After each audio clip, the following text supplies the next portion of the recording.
Hey everybody, Garrett Grumley here with Duty to Train. Israel and Hamas have agreed to a temporary ceasefire in order to exchange hostages for some prisoners. And so Hamas is going to give back 50 of the prisoners that were taken hostage on October 7th over the next 4 days.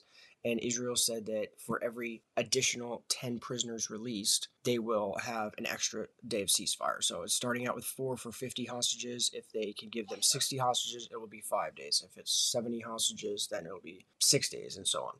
So I'm looking at this article from the BBC right now, and everybody's basically just saying the same thing. This is just the terms of the agreement. Israel and Hamas have reached a deal to exchange 50 of the hostages held in Gaza for a 4-day pause in fighting. The agreement should also see 150 Palestinians held in Israeli jails released and increase in humanitarian aid allowed into Gaza.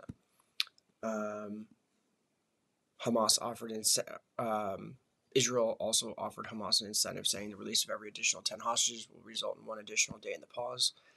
And so it'll be interesting to see if Hamas takes them up on it. But the other side of this is that there's been a lot of international pressure for Israel to stop bombing because they're killing a lot of civilians while they're trying to go after Hamas. And so it'll be interesting to see if this kind of helps switch the narrative, because I'm sure Israel is feeling some international pressure. And, Joe Biden is also feeling pressure from kind of the Muslim community in America. And there's been, people like Rashida, I think it was Rashida Tlaib, was basically saying, if you continue to support Israel, don't count on our support. So I'm sure that Benjamin Netanyahu is feeling the pressure to at least extend an olive branch to not Hamas, but really the rest of the world, saying hey, we're trying to do our best here.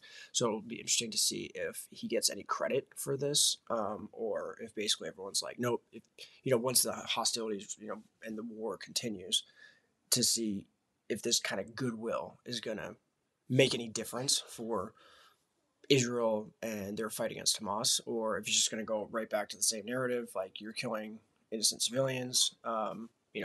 Now at least Benjamin Netanyahu can say, hey, we tried to do our best. We took out as many hostages as we could. We tried to save our people.